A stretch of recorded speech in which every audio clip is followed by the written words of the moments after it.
네, 안녕하십니까. 방금 소개받은 한국생산수본부 배재원 의원입니다. 네, 요즘 그 제조업의 최근 가장 큰 이슈는 AI 자율제조인 것 같습니다.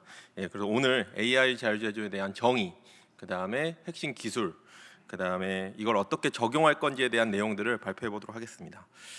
네, 미국을 중심으로 유럽, 중국에서 등지에서는 제조업의 중요성이 굉장히 최근에 많이 높아지고 있습니다. 최근 몇 년 동안 미중 패권 경쟁에 글로벌 공급망 불안이 심화되어 국가 경제 안보에 제조업이 굉장히 중요한 전략으로 활용되고 있습니다. 특히 글로벌 선도 기업들은 첨단 제조 기술을 선점하기 위해 다양한 방법들을 변화를 시도하고 있는데요. 네, 고객의 요구 사항들을 반영한 유연한 생산 방식에 대한 패러다임의 변화를 끊임없이 시도하고 있습니다. 이러한 상황에서 국내 제조업은 자동차, 조선, 반도체 등 경쟁력을 보유하고 있지만 최근 인구 감소, 그다음에 제조 기피 현상 등으로 인해서 제조업의 경쟁력이 점차 떨어지고 있습니다.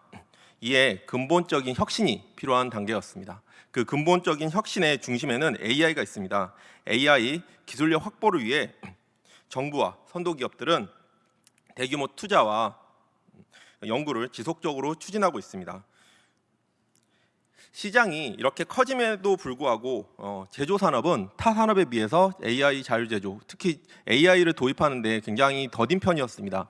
예, 보시는 것처럼 약 5% 정도 이내만이 제조 산업에서는 제조 기업은 자율제조를 AI를 적극적으로 활용하는 것을 확인할 수 있습니다. 네. 다음에 보시는 것처럼 저희가 다양한 정부에서는 이러한 AI 관련돼서 제조업에서의 AI 혹은 ICT 관련돼서 다양한 정책을 준비했습니다. 2014년도에 제조혁신 3.0이라는 걸 발표해서 그 전에 자동화, 그다음 ICT 중심이던 것을 사업을 스마트 공장으로 획기적으로 전환을 했죠. 그래서 2023년부터는 이제 스마트 공장 다음을 좀 이야기를 하고 있었습니다. 중기부에서는 2023년 10월에 신디지털 제조혁신 추진 전략이라는 걸 발표했고 24년 5월에는 AI 자율제조 전략을 산업부가 발표하게 되었습니다. 이 AI 자율제조에 대해서 자율제조에 대해서는 여러 가지 의견들이 많이 모여 있습니다. 각자 아마 중기부나 산업부나 보는 관점에 따라서 좀 차이가 있을 것 같은데요. 중기부의 입장에서는 기존의 스마트 공장을 2025년까지 3만 개를 보급하기로 예정되어 있었습니다. 근데 23년에 3.2만 개 이상을 보급 확산해서 아마 조기 달성하게 되었습니다. 그래서 지금 신디지털 제조혁신 전략은 기존의 양적 성장에서 질적 성장을 해보자라는 거가 중심이 될 것 같습니다. 거기서 나온 것들이고요. 거기서 보면 표준, 그다음에 공급기업 육성, 그다음에 자율원 공장 등이 있습니다. 그래서 결국 자율원 공장이 중기부나 이쪽에서 보고 있는 거는 기존의 3만 개 이상의 스마트 공장에 대한 구축 경험이 있습니다. 이 경험을 바탕으로 이런 유산을 어떻게 고도화시킬 건지에 대한 중심이 되어 있습니다. 그래서 중기부가 바라보고 있는 자율원 공장은 AI, 디지털 트윈, 표준 등을 구축을 반드시 지원해야 합니다. 그럼 산업부는 AI 자율제조 전략을 발표할 때는 앞에 보시는 것처럼 뭐 이렇게 스마트 공장에 대한 이어서 하는 것이 아닌 선도기업 중심으로 진행이 되어 있습니다. AI 자율제조를 이해할 때 가장 많이 나오는 거가 산업부의 이야기가 가장 많이 나오는데요. 산업부는 어떻게 보면 중기부는 기업을 지원하는 입장이고 과기부는 그런 기술들을 좀 선정해서 앞서 개발하는 거라면 산업부의 목적은 결국은 산업을 육성하는 겁니다. 그래서 오늘 보시는 것처럼 5월 달에 AI 자율제조 얼라이언스를 발표했는데 총 12개 산업의 앵커 기업하고 얼라이언스가 발표해서 선도 프로젝트 중심으로 추진을 하고 있습니다. 네. 저희가 AI 자율제조에 대한 정의를 조금 이해를 좀 해보도록 하겠습니다. AI 자율제조를 이해하는데 가장 쉽게 이해할 수 있는 것 중에 하나는 해외 선도기업, 그러니까 선진국에서 과연 자율제조를 어떻게 바라보고 있는지를 좀 보면 좋을 것 같습니다. 인더스트리 4.0을 주도했던 독일에서 자율제조에 대한 이야기를 좀 많이 하고 있는데요. 최근에는 자율제조를 바라볼 때 데이터 기반으로 AI가 판단해서 최종적으로 완전 자율까지를 이야기를 하고 있는 거가 보시는 것처럼 독일에서의 이야기입니다. 그러면 국내에서의 AI 자율제조에 대한 정의는 다음과 같습니다. 제조 전주기에 산업 AI 기반 로봇 장비 시스템 등이 스스로 판단해서 협업 생산을 수행하는 미래제조 생산이라고 정의를 하고 있습니다. 여기서 핵심이 되는 거는 결국은 로봇기계 장비, 그 다음에 소프트웨어는 여기서 응용 소프트웨어를 이야기를 합니다. 그 다음에 산업 AI 이렇게가 유기적으로 연계하고 데이터들이 서로 소통하고 제조 전 과정의 지능화를 지원한다라고 되어 있습니다. 이 AI 자율제조를 조금 이해하는데 저희는 이해를 좀 돕기 위해 다음 페이지를 좀 작성했는데요. 저희가 그 스마트 공장과 자동화, 그 다음에 AI 자율제조 비교할 수 있을 것 같은데, 공장 자동화부터 아마 시작을 했습니다. 공장 자동화는 규칙 기반이었습니다. 그리고 스마트 공장은 그 데이터들이 일부 연결되고 그 다음에 그 데이터들을 바탕으로 분석을 하고 결국은 요 스마트 공장은 정보 시스템 기반 의사결정이 메인입니다. 반면 AI 자율제조는 전 제조 공장의 데이터들을 수집하고 그걸 표준화한 다음에 그걸 자율적으로 해석을 하고 제어까지 하는 것을 의미를 하고 있습니다. 요 조금만 더 구체적으로 한번 설명해 보겠습니다. 스마트 공장은 지금 보시는 것처럼 스마트 공장의 정의가 굉장히 많이 있습니다. 2024년에 스마트 공장이 제조업에 적용했을 때 가장 많은 그 정의들이 많이 나왔는데요. 그 중에서 지금 보시는 거가 지금 정부에서 스마트 공장 추진단 홈페이지에서 나와 있는 정의입니다. 그래서 그 각 기업에서 말하고 있는 스마트 공장의 정의는 다양하게 있지만 여기 보시는 정의가 곧 국가, 한국에서의 스마트 공장 정의라고 보시면 될 것 같습니다. 보시는 것처럼 제조 기획부터 판매까지 모든 과정을 ICT 기술로 통합해서 최소 비용과라고 되어 있는데요. 핵심은 ICT 기술입니다. 결국은 국내 스마트 공장 정의를 내릴 때 ICT가 메인이가 되는 거고요. 여기서 ICT라고 하는 건 응용 시스템, 곧 MES, ERP, SCM을 보통 이야기를 합니다. 그럼 AI 자율제조는 앞에 설명드린 것처럼 제조 전 과정의 산업 AI 기반 로봇 장비 시스템이라고 되어 있습니다. 네, 그러니까 여기서 AI 자율제조는 그 정보 시스템 말고도 로봇 장비 시스템이라는 거가 핵심이 될 수 있을 것 같습니다. 그런데 저희가 기존의 공장 자동화 하드웨어 중심이었고 스마트 공장이 MES 중심 소프트웨어 영역이었습니다. 그러면 스마트 공장에서 일부 자동화를 하게 되면 이게 스마트 공장이 할 수 있을까요? 그러면 그건 스마트 공장이라고는 잘 하지 않습니다. 그건 이제 보통 공장 자동화라 이야기하고 결국 MES라는 정보 시스템에 반드시 포함되어야 하는 상황이었는데요. 이번에는 AR 자율제조는 지금까지 한 번도 하지 않았다 하드웨어, 소프트웨어 영역을 서로 왔다 갔다 해야 하는 최초의 이야기라고는 이야기를 하고 있습니다. 그렇기 때문에 사실은 이거를 접근하는데 굉장히 조금 난감한 부분도 조금 있다고 저도 생각합니다. 그러면 저희가 자율에 대한 이야기를 조금 이야기를 해보겠습니다. 저희가 자율을 이야기할 때 가장 많이 이해하고 있는 게 자율주행일 것 같습니다. 자율주행은 앞에 보시는 것처럼 이런 정의가 나와 있습니다. 결국 여기서 이 운전자의 개입 없이도라는 말처럼 작업자, 공장이라고 하면은 결국 그 작업자의 개입 없이도 AI 기반으로 스스로 판단하는 것들을 판단하고 행위까지 하는 것을 의미를 하고 있습니다.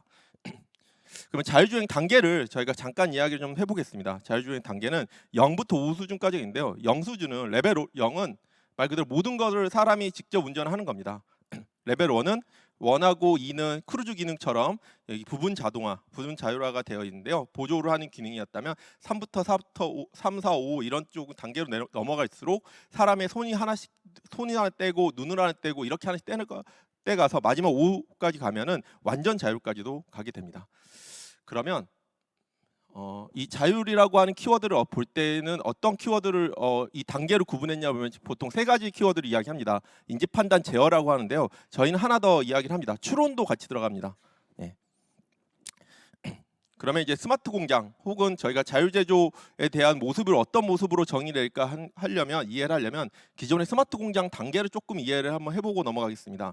스마트 공장 단계가 보시는 것처럼 시스템화, 고도화가 있고 진단평가 모델이 있는데 0부터 5 수준까지가 있습니다. 하단에 있는 1부터 5 수준까지 해서 1수준이 수기로 관리하고 있는 체크, 그 다음에 모니터링, 그 다음에 제어, 4수준이 최적화, 5수준이 자율 운영입니다.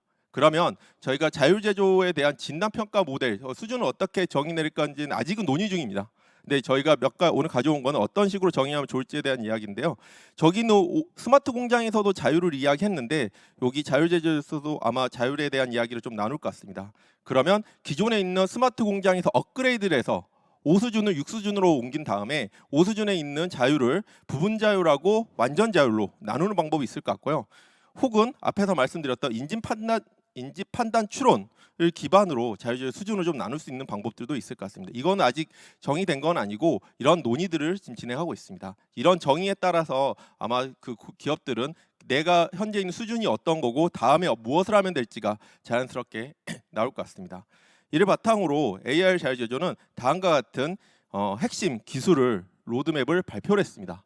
보시는 것처럼 앞에 설명드린 것처럼 산업 AI, 로봇, 장비 시스템, 그다음에 응용 소프트웨어 이렇게 좀 구분했고 제조 전 과정에서 이거를 표를 만들어서 어떤 기술들이 단계별로 필요한지를 제시를 했습니다. 그러면 저희가 여기 앞에서 나와 있는 기술들에 대해서 어떻게 적용할 건지에 대해서 간단하게 이야기를 좀 해보겠습니다. 저는 AI 자율제조가 스마트 공장하고 가장 큰 차이가 나는 것 중에 하나가 바로 여기 보이시는 온디바이스 AI인 것 같습니다. 여기 뭐 머신온 AI라고도 하고 있는데요. 기존의 스마트 공장이 이렇게 보시는 것처럼 현장에 가장 공장 하단에서 센서, PLC 혹은 뭐 설비에서 데이터들이 올라와서 MES ERP로 응용 시스템에서 올라와서 모니터링이 됐습니다. 그 응용에서 모니터링 된 것들이 클라우드로 올라간 다음에 클라우드에서 고성능 연산 처리를 한 다음에 그에 대한 결과물들을 그 다음에 액션을 작업자에게 지시를 내려주는 것이고 작업자가 결국 수행을 했던 거가 스마트 공장이라고 할 수 있습니다. 근데 AI 자율제조는 말 그대로 기계 로봇 장비들이 굉장히 똑똑해집니다. 어떻게 똑똑해지냐면 온디바이스 AI를 통해서 또 똑똑해지는 겁니다. 그래서 여기에서 필요한 정보들은 그 스스로 그 클라우드까지 이용하지 않고 자체적으로 대부분 해결하고 거기까지 행동하고 지시까지 하는 거를 온디바이스 AI가 핵심 기술이라고 합니다. 저희가 자율주행할 때도 보면은 자동차가 쭉 달리고 있다가 그 크루즈 기능을 켜고 가고 있다가 앞에 차가 근접하면은 알람이 굉장히 빠르게 뜹니다. 물론 속도는 줄여지기도 하지만 알람이 굉장히 빠르게 많이 울려서 결국 사람이 브레이크를 밟도록 유도를 합니다. 결국 행위를 사람이 하는 거죠. 그게 곧 스마트 공장이라고 보면 될 것 같고요. 자율제조는 그런 자동차가 스스로 멈추고 난 다음에 거기에 나온 모든 데이터들을 그 후에 올리는 겁니다. 같이 올리는 거긴 하지만요. 그러니까 이게 그 많은 그 주행 중에서 발생할 수 있는 굉장히 많은 이런 상황들에 대해서 모든 것들을 클라우드 기반으로 해석하기 되게 어렵거든요. 그래서 이제 AR 자율제조는 아까 하드웨어, 소프트웨어 왔다 갔다 한다 했는데 거기서 어떤 하드웨어냐면 굉장히 똑똑한 하드웨어가 메인이 될 것 같습니다. 네. 그리고 여기 공장 앞에서 간단히 잠깐 설명드렸는데 제조업이 보수적으로 이런 AI를 도입하는 굉장히 어려움을 겪고 있는 것 중에 하나가 보안이라든지 그다음에 공장의 노하우가 유출될 거에 대한 걱정이 많습니다. 그리고 결국은 이 AI 자율제조라고 해도 나중에는 무인화까지도 볼 수 있겠지만 결국은 인간의 개입을 최소화하려면 인간이 뺀다는 건 아니거든요. 그래서 인간이 할 수 있는 것들, 작업자가 할 수 있는 것들을 잘 활용하려면 바로 여기 있는 LLM, 생성형 AI가 잘 되어야 할 것 같습니다. 근데 생성형 AI 중에서 제조는 결국 여기 보이는 SLM인 것 같습니다. 결국은 여기 있는 되게 많은 정보들을 다 이렇게 학습해서 챗GPT 같이 사용하는 게 아니고 저희가 필요한 것들만 학습을 시키는 겁니다. 예를 들면 CNC 장비라고 하면은 CNC 장비하고 내가 작업자가 CNC 장비 앞에 쓰면 오늘 어떤 작업을 할지에 대해 서로 소통을 하면서 어떤 문제가 발생한 것지에 대해서 이야기만 나누면 되거든요. 그러니까 CNC 장비하고 요즘 최근에 뭐 이슈가 되고 있는 뭐 대선 토론에 대한 이야기를 할 건 아니거든요. 그러니까 다 필요한 정보만 이렇게 학습을 시키면 되는 거고 그 필요한 정보를 그 데이터가 적기 때문에 그러니까 요 내부 안에서 충분히 서버 처리 가능합니다. 그렇기 때문에 이거는 보안에도 굉장히 중요한 이슈가 될 것 같습니다. 앞에 비슷한 이야기입니다. 실제 이러한 모델들이 많이 나와 있고요. 지금 보시는 것은 노코드, 그 다음에 생성 AI를 통해서 대화형으로 해서 예전에는 CNC에서 있는 어떻게 보면 코드를 짜는데 많은 학습을 하고 많이 이해했지만 지금 자연어만 해도 충분히 될 수 있습니다. 여기 보시는 거 말고도 현재 지금 자동차 회사든지 이런 그 PLC 회사들은 이런 것들을 굉장히 적극적으로 도입하고 사례들이 실제 이러한 서비스들이 많이 나오고 있습니다. 다음에 지멘스도 비슷한 이야기라고 보시면 될 것 같습니다. 네, 여기서 저희가 좀 5G를 같이 좀 이야기를 해보고 싶습니다. 저희가 기존의 스마트 공장이라든지 이런 AI 자율제조가 되려면 굉장히 많은 데이터들이 끊임없이 대화를 해야 합니다. 그리고 앞에 말씀드린 것처럼 장비가 굉장히 똑똑해져야 하기 때문에 데이터의 양이 기존의 스마트 공장에 비해서 굉장히 기하급수적으로 많이 늘어날 것 같습니다. 그렇기 때문에 초고속, 처지연, 초연결이 가능한 5G 같은 특화망이 바로 AI 자율제조를 통해서 가장 중요한 기술이라고 이야기할 수 있을 것 같습니다. 그리고 앞에서 로봇이 문제가 있습니다. 로봇은 굉장히 AI 자율제조에서 가장 큰 관심을 많이 갖고 있는 분야고요. 앞에 보시는 것처럼 실제 제조 현장에서 있는 로봇에서 저희가 앞에 보이는 3개 로봇 전부 다 이족 보행 로봇입니다. 실제 지금 앞에 보이는 3개 자동차 회사 모두 다 이러한 이족 보행 로봇을 도입하겠다라고 하고 있고요. 지금 저희가 좀 관심 있게 봐야 할 거는 세 번째 있는 오픈 AI 쪽에서 그 도입한 피규어 1인 것 같습니다. 앞에서 보시는 것처럼 기계나 여기서 나중에 영상을 좀 보시면 알겠지만 오늘 영상 시간이 짧아서 영상을 따로 준비하지 않았는데 여기서 보면 이 성능이나 이런 행동 자체는 앞에 있는 2개보다 조금은 어색할 수 있지만 이거를 수행하는 그 결과물들은 굉장히 뛰어난 것들이 많았습니다. 예를 들면 앞에 있는 것 중에서 물건 중에서 사과를 골라줘 사과를 정확하게 인식을 하고 고를 수 있었고 그 다음에 이 책상을 정리해줘라고 했을 때 쓰레기하고 쓰레기가 아닌 거를 구분해서 정리를 했던 그런 내용들도 같이 나와 있습니다. 이게 사람이 볼 때는 쓰레기가 무엇이고 쓰레기 아닌지 금방 판별할 수 있지만 로봇은 굉장히 어렵거든요. 그렇게 되면 이런 부분을 했다는 거는 굉장히 앞으로 그다음에 AI 그러니까 자율적으로 선택하고 판단해야 하고 추론해야 하는 이런 자율제조 공장에서는 중요한 키워드가 될 것 같습니다. 원래 로봇은 학습 기반, 규칙 기반으로 많이 움직이는데 이런 부분도 굉장히 많이 의미가 있을 것 같습니다. 네, 요거는 저희가 MIT에서 나와있던 재밌는 내용이어서 지금 인간의 그 행동들을 관찰하고 그런 것들을 좀 흉내내는 그런 모습들도 있습니다. 로봇도 요즘 그 사람이 여기서 어떤 물건 옮기는 행동을 계속 보여주는데 그걸 약간 숨기고 하는 행동도 했습니다. 그랬을 때 사람이 숨겨져 있거나 모호한 행동까지도 판단하고 이렇게 흉내낼 수 있다라는 내용들도 있었고요. 네, 그리고 요거는 역시 미국 이야기이기도 합니다. 미국에서도 보시면 사람이 안 들어가면 결국은 불을 꺼도 되지 않나. 네, 그렇죠. 그러니까 소등 공장이라고도 보통 많이 합니다. 그래서 이제 이런 거에 대한 아이디어가 실제 있는 사례들도 적용하게 됐습니다. 그러니까 실제 행위를 하는데 사람이 없기 때문에 사람이 한 명 들어가게 되면 굉장히 많은 공장에서는 공간이 많이 필요합니다. 화장실도 필요하고 사무 공간도 필요하고 많은 불도 켜야 하고 하는데 이런 것들이 전혀 없기 때문에 ESG 측면이 굉장히 뛰어나다라는 이야기도 하고 있습니다.